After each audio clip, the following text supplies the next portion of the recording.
Hey, welcome to CBC Music's Polaris Primer.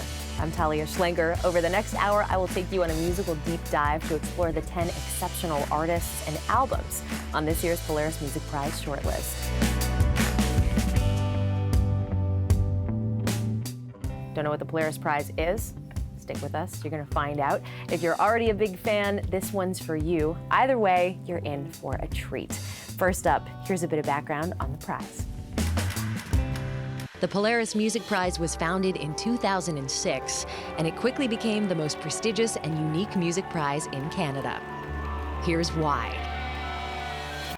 The Polaris honors the best album of the year, regardless of genre, and based entirely on artistic merit. Not album sales, not commercial popularity, just merit. Past Polaris winners include Arcade Fire, Feist, and Buffy Sainte-Marie. Tomorrow night, a grand jury will determine the winner of this $50,000 prize at a gala that you can watch on cbcmusic.ca. Tonight, we're giving you the scoop on all 10 finalists. Here they are: Carly Rae Jepsen, Emotion; Black Mountain, 4; Grimes, Art Angels; Andy Shauf, The Party; Kaytranada, 99.9%. Pup, The Dream Is Over. Basia Bulat, Good Advice. U.S. Girls, Half Free. Jessy Lanza, Oh No. White Lung, Paradise. Okay, there's your list. Let's get started. With mammoth commercial success and overwhelming likability, let's be honest, it's hard not to root for pop sensation Carly Rae Jepsen. Her 2012 EP Curiosity launched her into superstardom, and 2015's Emotion is a bewitching album that's delighted and surprised even the hippest of musical tastemakers. Here's Carly Rae Jepsen. I find great joy in songwriting. It's my favorite thing to do.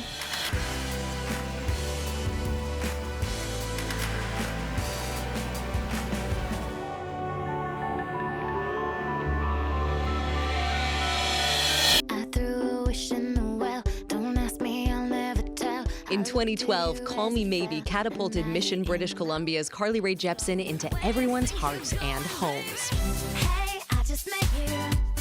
Jepsen got picked up by Justin Bieber's manager, nabbed the #1 spot on the Billboard and Canadian Hot 100, and had more explosive success with one song than most artists have their entire career. But Jepsen isn't just the face of over 1 billion YouTube views. She's also the brains behind the operation. But I need to tell you something. A power and assuredness that's on full display on 2015's Emotion. On this record, Jepsen collaborated with the heavy-hitting producers behind the likes of Adele, Taylor Swift, and Beyoncé to deliver a collection of glossy, 80s-inspired tracks. One of the first songs that was that check mark of, oh, that's gonna make the album, was a song called Emotion. And it really defined what I was going for with the album, where it was a little bit left of center and even the production style, but it had this 80s flavor to it. So once you have one song, you're really kind of cooking. So it made sense to sort of title the whole album what the spark and inspiration for it was.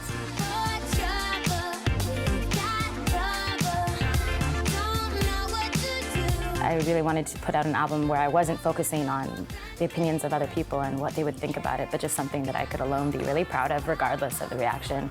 But to be sort of respected by the songwriting community and also get to have new fans come and celebrate with us, it was more than I could have dreamed for. It sounds like a throwback record. It sounds like an 80s album. That's what people really love about Emotion. That was a huge mission statement for me, is wanting to have an album that wasn't just focusing on one track, but that every song had a purpose and reason for being there, and that it sort of all dipped into this like 80s world that I was really into. You get the idea that who you hear on Emotion is really her, and I think that's part of what makes this album so satisfying.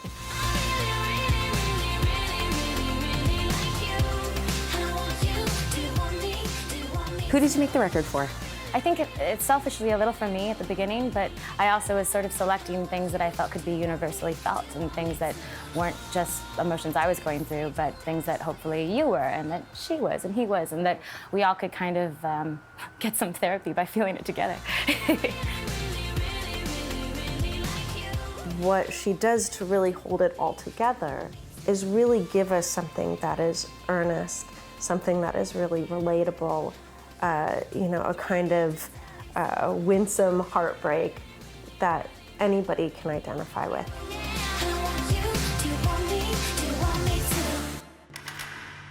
Vancouver's Black Mountain is as time-tested and rock-solid as their name suggests. They pull from a bunch of genres, folk, pop, psych, and classic rock to create a thrilling alchemy all their own. Their latest record is called 4. Here's guitarist and vocalist Stephen McBean and keyboardist Jeremy Schmidt. Music's never a grind, is it, Jeremy? Can't be a grind. I suppose it could be. If it's grindcore.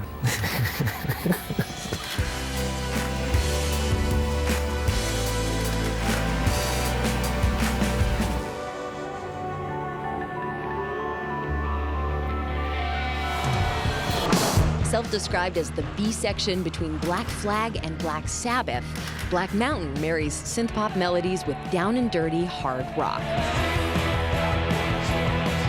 No strangers to mainstream success, this Vancouver act has opened for Coldplay and appeared on the soundtrack for Spider-Man 3. They've also earned multiple Polaris and Juno nominations. Black Mountain's 4th record is aptly titled 4. It dials back Stephen McBean's guitar to showcase Amber Weber's stunning vocals against Jeremy Schmidt's keyboard. Black Mountain's masterful ability to play with space, melody, and beats makes 4 a full-on rock assault.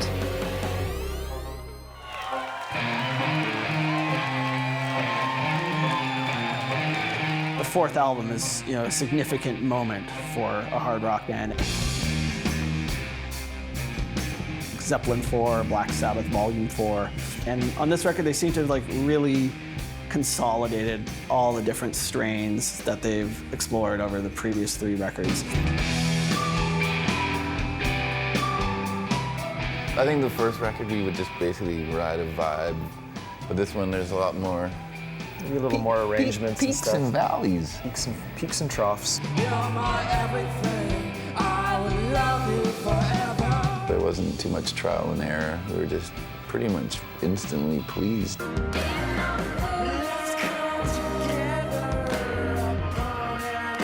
What Black Mountain managed to do is really take all these disparate things, butt rock, 70s solos, these soaring sort of almost 60s pop harmonies, this dark dystopian vision, early 80s spooky synths, and put them all together to make this really cohesive vision.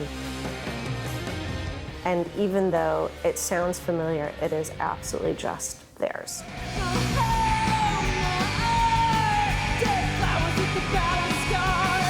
Yeah, I think with the songs, a lot of the time, we don't really consciously try and put them into any sort of genre camp or whatever.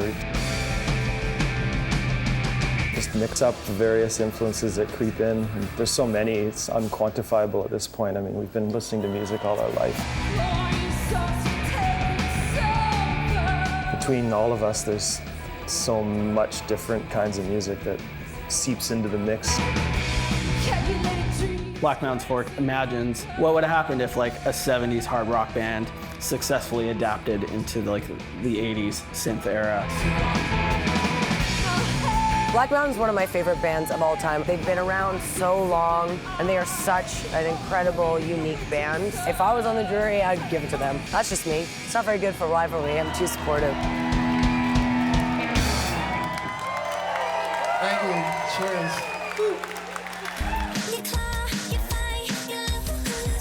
It's a huge problem, every time I cross the border, they're like, what kind of music do you make? And I'm just like, I don't know.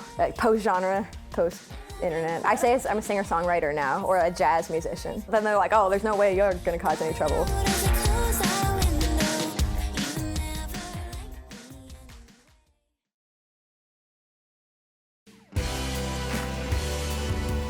Welcome back to CBC Music's Polaris Primer. We're giving you everything you need to know about the finalists for Canada's most prestigious music prize. When Grimes, the creative alter ego of Claire Boucher, received her first Polaris nomination for Visions in 2012, she was sort of an underdog ingenue. Now she's established Grimes as a pure force. Here's Claire Boucher. It's just I don't really work with rules. I'm not like setting out with commercial ambitions when I make a song.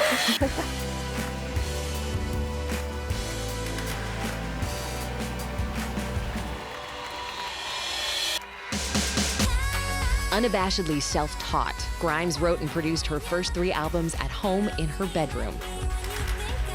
Her 2012 record Visions nabbed a Juno for Electronic Album of the Year and launched her from Montreal's DIY music scene straight into the offices of Jay-Z's Rock Nation.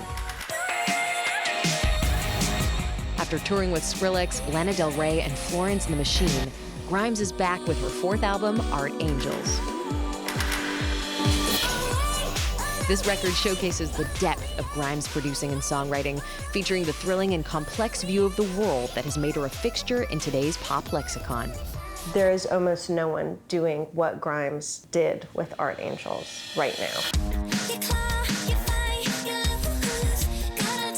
What makes you most proud about Art Angels? I think just the production. I guess like one of my best friends, he was like one of the main people who got me into producing, and he told me like when the album came out, he's like, oh, this sounds really good. And that was all I really wanted to hear, was just like validation from my peers who I respect. I think the big statement Grimes is making with this record is that This time she's just like, whatever. she's gonna do what she wants. We really see Grimes fulfilling the idea of the female auteur. I really think everything is gut level. I'm definitely one to sacrifice technique for just whatever's performatively the best, but I think especially as a woman in this industry, like people are always more critical of my technical skills. We're constantly told that if women are making pop music, there's some sort of Svengali behind her, or that she's being propped up by some man. There's just always some man in the room that's getting credit for her genius. And here, she made really plain, it's just Grimes.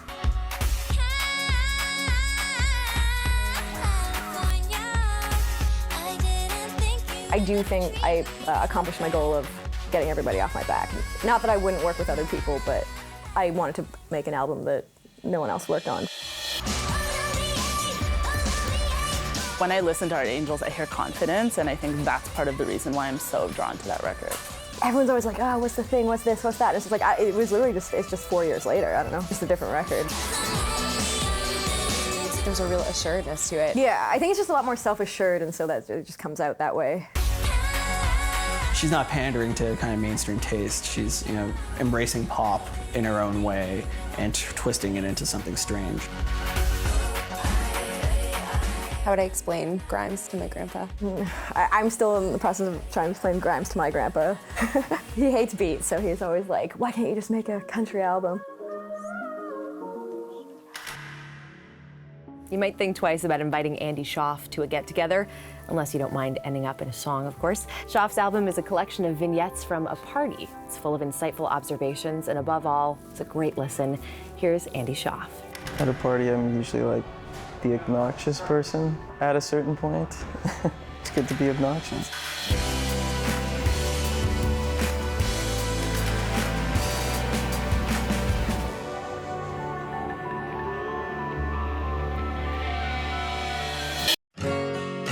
Andy Shauf is a singer-songwriter from Beanfate, Saskatchewan. He started off as a punk rocker until he was introduced to the mellow, expressive sound of Elliott Smith, and everything changed.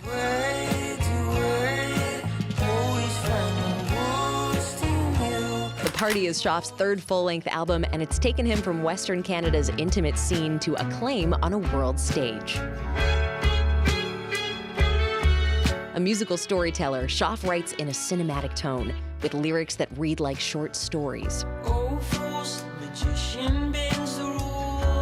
The Party was recorded in a former CBC studio in Regina, and its vivid character studies are underscored by complex arrangements of an array of instruments, most of which Andy plays himself.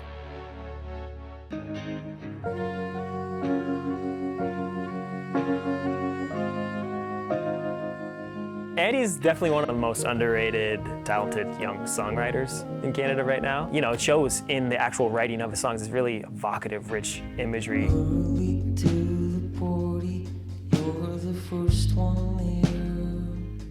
All the songs that I was writing kind of had this theme of being around a group of friends. It was easy to just kind of pick up someone else who's maybe at the party and try to write about their experience. It's a concept. It's not a concept album because it doesn't really feel forced. All the songs can stand on their own.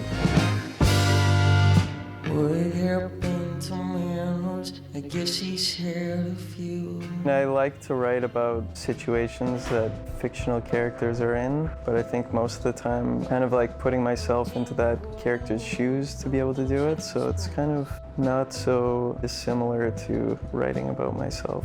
You heard them pronounce him there.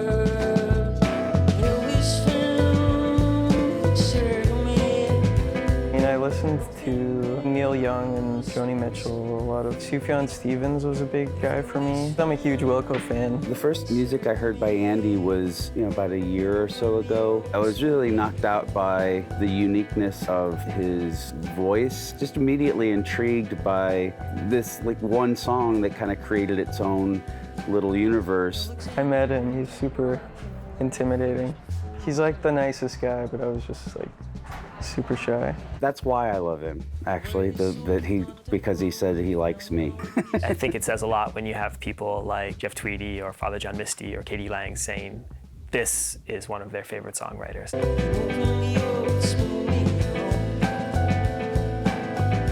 There's songs on this album that I was working on for multiple months and had a million different versions of them, and yeah, it just takes a lot of refining, I guess, when you do it yourself. It doesn't sound like an album made by one person. Some of the best albums that are made by one person, whether it's Prince or Bon Iver, the best thing about them is that it sounds like it was a group effort. So that's definitely a strength to this album. It makes it cohesive. Begin again and tell me all about the one that you love. In my process, it's a lot of trial and error. I really like to play all the instruments, to have the control of exactly what's going to be on the record. A lot of us, we could get little melodies or songs stuck in our head, but to actually be able to translate it into something like this and learn all the instruments for it is really impressive. From the skirt that blew you away, I think The Party is a record that becomes richer and richer the more time you spend with it. Lately I've been glowed up. To be nominated among the best Canadian artists out there, it's kind of crazy. Never expected it. My 11-year-old self would be going crazy. Even if I slowed up.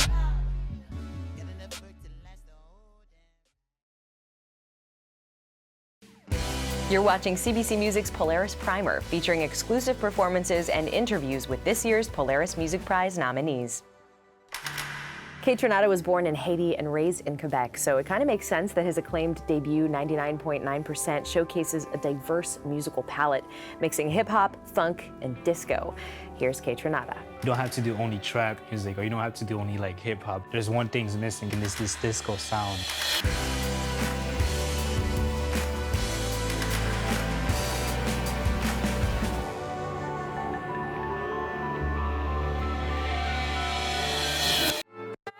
Kaytranada is a buzzy electronic producer working out of Montreal. His infectious, booming beats have grabbed the attention of some of the biggest names in the biz.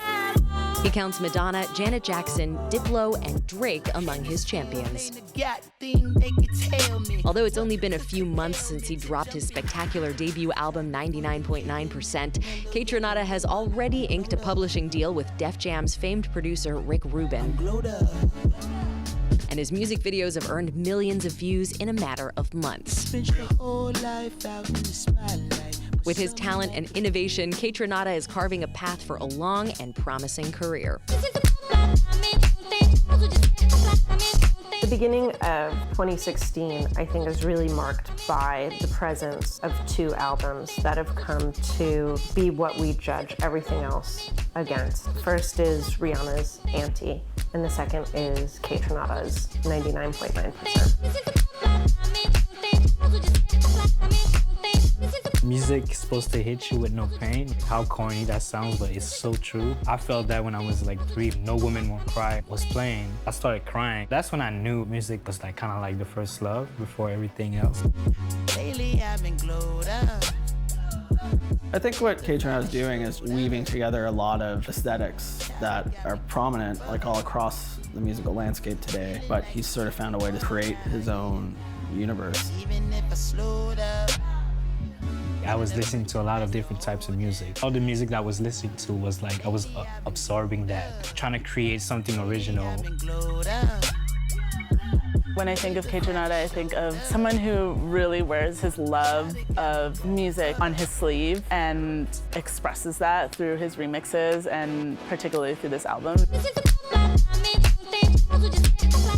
It's one of those great records that you put it on and people immediately are like, who is this? People stop me and they're like, what is this really happy music? It's got that feel-good, classic funk vibe to it. It just all comes together into something, you know, really seamless and beautiful. Just kind of leaves you bouncing for the rest of the day.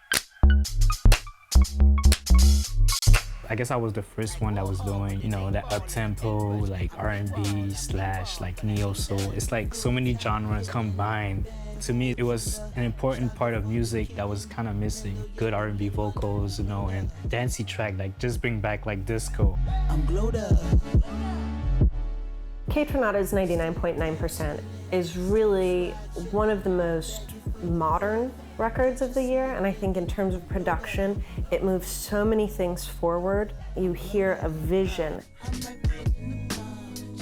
All the time I get asked like, what's my type of music? My foundation is from hip hop music. You know, hip hop comes from disco. It's totally hard to explain. You know, I just like listen to it and see if you like it or not, and that's it. Maybe the next album will be much crazier, and maybe y'all in for a treat.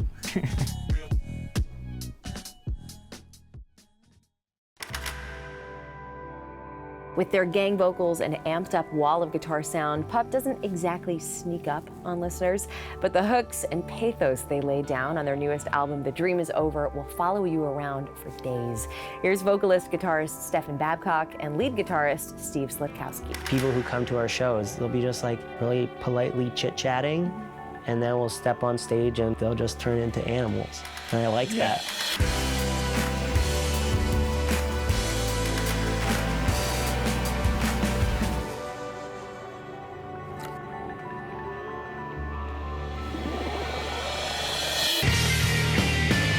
Pup is a group of punk rockers, 4 dudes who got together as kids and never looked back.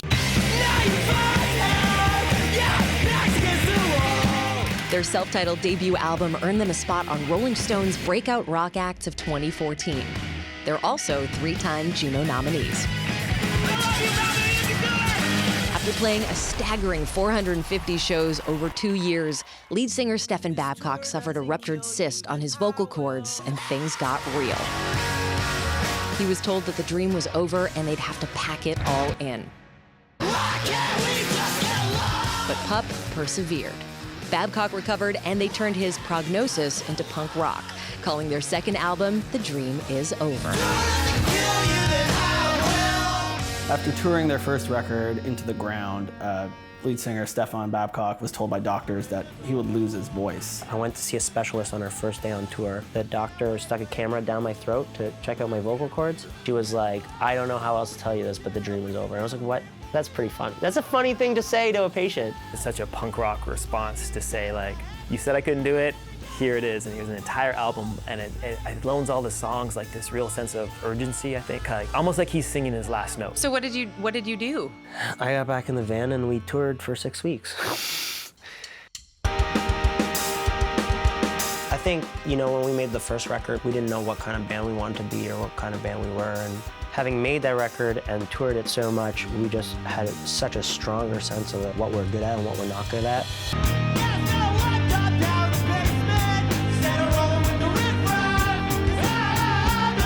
It's nice to see a band evolve. Like, we all want our favorite bands to go from one album to the next and evolve a little bit while still holding on to what kind of kept them so appealing in the first place. And I think that's what they've done with this for sure. That song's called If This Tour Doesn't Kill You, I Will. It's directed at my bandmates. I was writing it from all of our perspectives.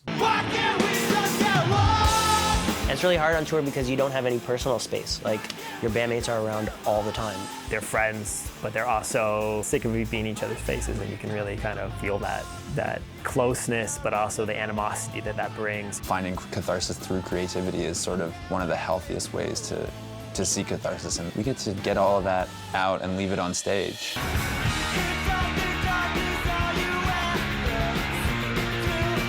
I can't think of a better way to see the world. That's why you sleep on the floors and you drive overnight and you sleep in a Walmart parking lot or something. The upside is unlike anything else that I've ever experienced. We're just like 4 working people who happen to be working at music. We don't take it too seriously. We're passionate and we care, and we're just kind of like 4 dudes. It sounds like they're having a really great time making really loud music. It's also really funny, it's sarcastic, and the sound just kind of seems more mature, a little more polished. Well, I mean, the 4 of us really are best friends, and like, we're all really lucky to have each other. I think without one of the 4 of us, if one of those pieces was missing, we would just still be down here doing nothing, you know, in the basement, just trying to write a song.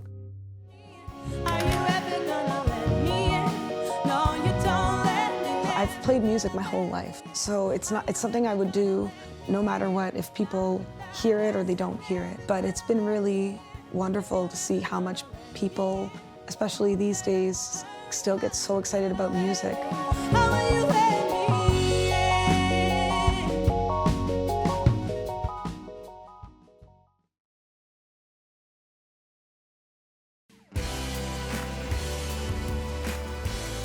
We're back, and we're giving you the rundown on the 10 finalists for Canada's biggest music prize.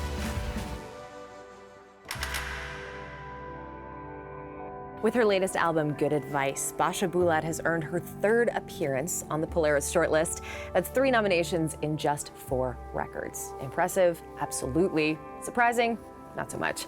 Basia Bulat's voice is really something to behold. Here's Basia Bulat. For a record called Good Advice, there's no advice on the album at all. It's mostly questions.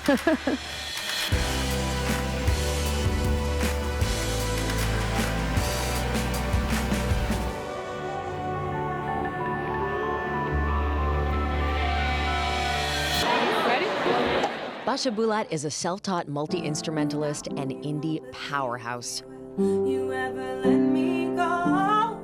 Her talent has taken her far and wide, sharing stages with artists like The National, Arcade Fire, and Nick Cave. 2016 saw the release of Bulat's splashy and rich 4th album, Good Advice, a follow-up to her Juno-nominated Tall, Tall Shadow. Good Advice is a bold exploration of matters of the heart and a new take on the offerings we've come to love from Bulat. The new musical direction of this record was really inspired by a lot of life changes that I was going through. I needed to kind of figure out who I was again. So somehow it just kind of ended up happening that these songs that I was writing were showing me the way.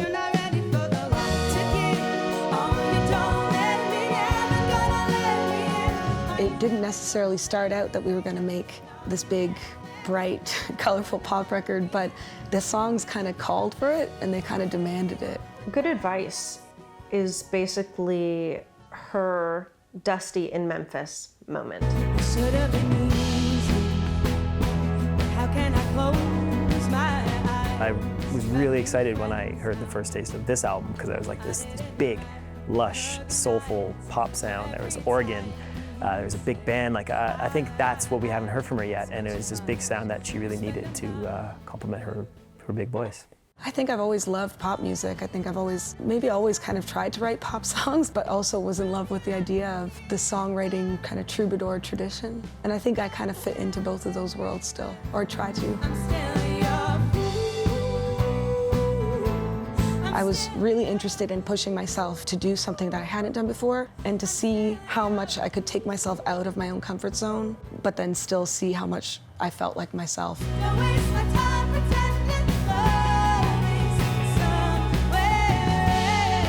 The way that some of the choruses, the way she hits some of those high notes, not everybody can hit those, and it just sounds incredible the way it kind of floats over top of all this gorgeous, lush arrangement. I think there was so much focus before on sort of the novelty of the auto harp that we never really got the fullness of her voice, the soulfulness of her voice, and all that her voice can do is really remarkable, and that's what Good Advice really puts at the fore. Any nerves that I had kind of went away as soon as I walked into the studio. And I think making this record really helped me realize that this is the thing that makes me the happiest, and this is the thing that makes me understand the world. This is the album. Like, I like this sound. This is what I want to hear from her. It was a really welcome change for her. And it's like a pop record, but it's smart songwriting.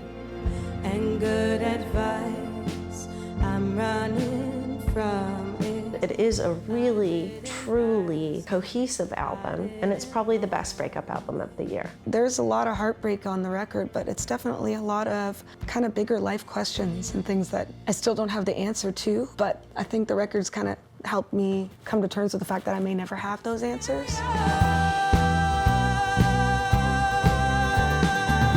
Feels like you've got a butterfly net or something and you're hoping that you'll catch something through the air. I'd like to think that it's all me, or that I can claim total responsibility for everything I've written, but there is something in there, whether it's inspiration or influence or luck, that kind of gives you those ideas.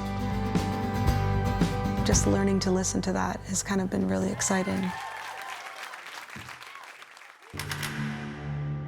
On her 6th album, Half Free, U.S. Girls Mastermind Meg Remy serves up an intoxicating pop cocktail that feels fresh, familiar, and really disorienting all at once.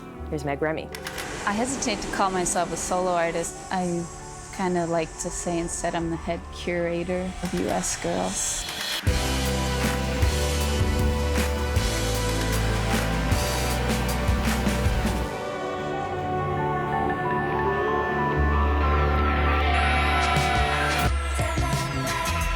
Founded in 2007, U.S. Girls is Toronto-based Megan Remy's audacious musical project.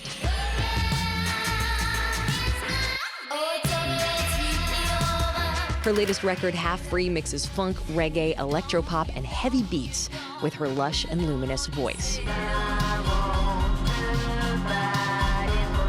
Counting Bruce Springsteen as an inspiration, Remy uses character-driven storytelling to draw us into her sonic sphere. Visual, too. Remy directed most of the videos for the album. Half Free is a fun listen, but don't be fooled by its lighter tracks. U.S. Girls uses pop as a vehicle for the dark, poignant, and deeply political. Living in Canada just opened me up to a bunch of collaborators that I didn't know previously. Collaborating makes things more interesting, and it shaped the music in a huge way. The more allies I had, the stronger I got. She's trying to break some boundaries right now as an artist, and that's hard on the brain. I've been there. Meg Remy has such strong conviction when it comes to making music. Girls in general have always been the target audience for pop music, so I guess that's why it would be a good vehicle to try and get in some feminist kind of truths in there. I married you without the knowledge that you were dead. Half Free is quietly a very political record, because anytime you start singing about the truths and the interiors of women's lives and what it feels like, you are inherently making political art. Even though you forced me to, I still won't give it to you. The condition of being a human is that you're half free. I mean, anyone who acts like freedom is something that exists is a liar. And now I'm gonna hang myself. Listening to the production on Half Free, you hear the way that sometimes the music starts to sort of loop. They're like unconventional harmonies. It's like discordant kind of shape-shifting loops. You're also hearing this maybe kind of weird story. And so she's kind of pulling you into a very twisted universe. She's probing on her new record. I sense a certain amount of psychic pain. It's evocative to me.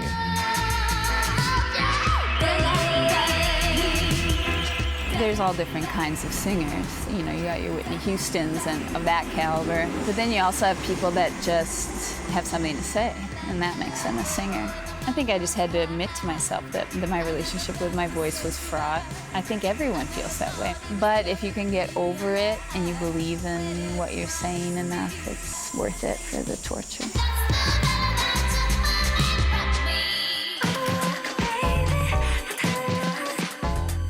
The Polaris is great. I mean, it's really nice to be acknowledged for it. It's your peers and journalists who select who's going to be a part of it. So I was really flattered last time, and I'm flattered this time.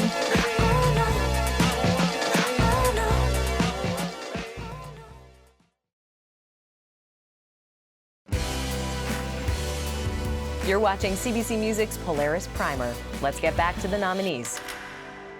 Jessy Lanza's brand of electro-pop pulls from a big range of influences, including 90s R&B, disco, and house.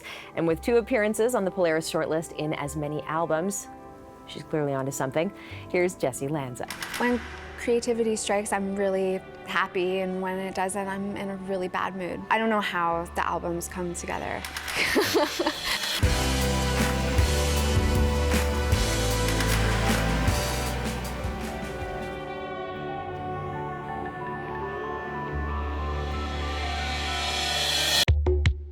Hamilton-based Jessy Lanza grew up playing jazz piano, but now she cites out-there acts like Japanese synth-pop pioneers Yellow Magic Orchestra among her inspirations. In 2013, Lanza burst onto the scene with Pull My Hair Back, an enchanting and impressive debut. She's since collaborated with industry heavyweights like Caribou, DJ Spin, and Jeremy Greenspan of Junior Boys. Oh No marks the second time she's co-produced an album with Greenspan. This record features Lanza's dreamy vocals front and center against a backdrop of consuming beats. It's like a big jumble of pop music from the last 40 years.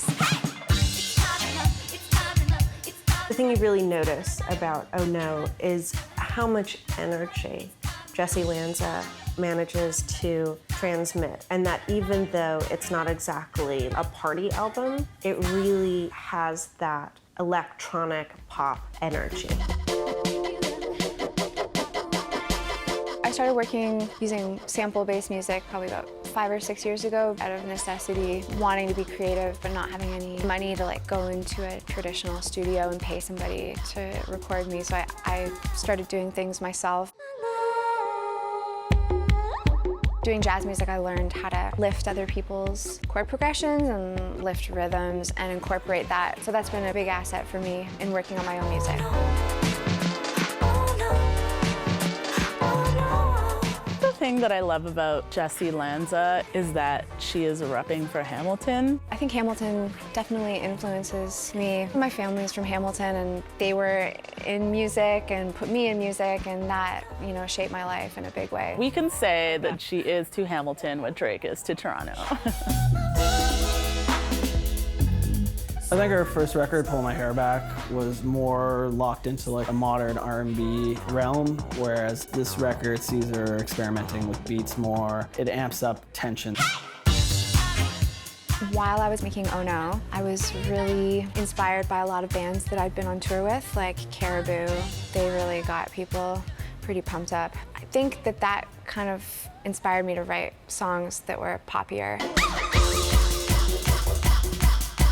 On several tracks on this record, her voice is really up front and in your face, and it really speaks to her growing confidence as a performer. When I'm working on music, it doesn't always come naturally. The only consistent to my process is that I go to my studio every day, so in case an idea comes, I'm there. Somehow, the album got finished.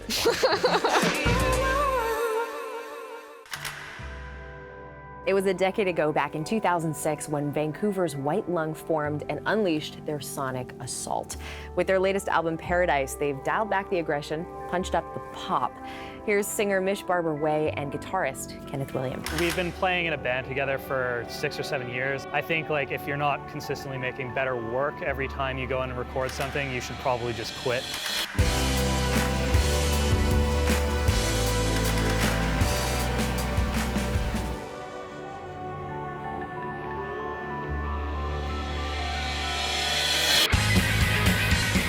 Born from Vancouver's hardcore scene, White Lung takes us on a journey from their punk rock roots to a booming pop sound with their 4th album, Paradise. This record is White Lung's most outspoken and bold offering yet. Lead singer Mish Barber-Way delivers a vocal range we haven't heard before, and drummer Anne-Marie Vassiliou and guitarist Kenneth Williams elevate those vocals with driving beats and masterful riffs. From fabled love stories to tales of infamous serial killers, Paradise is a meditation on glamour, beauty, and desire with a healthy dose of grit. Paradise is this jeweled pink and purple and strip mall trash heap that's just hot and crazy and beautiful in its own way. To me, it's not this serene idea, it's life. For years, White Lung has been an incredibly fearless and merciless live band. The first time that I saw them, watching Mish face down on the floor and like spinning around this like just disgusting bar, and I thought, this is the craziest band I've ever seen live. Like, they are fearless. Mish is unafraid of anything. And I think Paradise is finally where you really hear that. I think the strength of Paradise for me is how Mish Way's voice sounds. I find it very seductive, and I think it complements this new polish.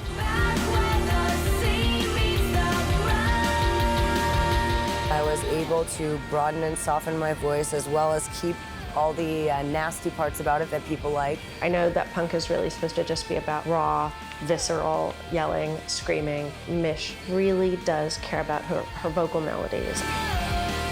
With this record, we recorded a bunch of little snippets of stuff and kind of hacked them all together. Though there wasn't really that like element of playing it live and refining it that way. We just approached it more as like a collage. Writing from the perspectives of other characters allowed me this freedom that came with the fiction. You know, I could say things I couldn't say as myself. So I think that my themes are still there. I'm just doing it through different voices now as a new way of approaching the things that are always on my mind. These are records by people who are firmly planting themselves within the ideas that they've always held strong.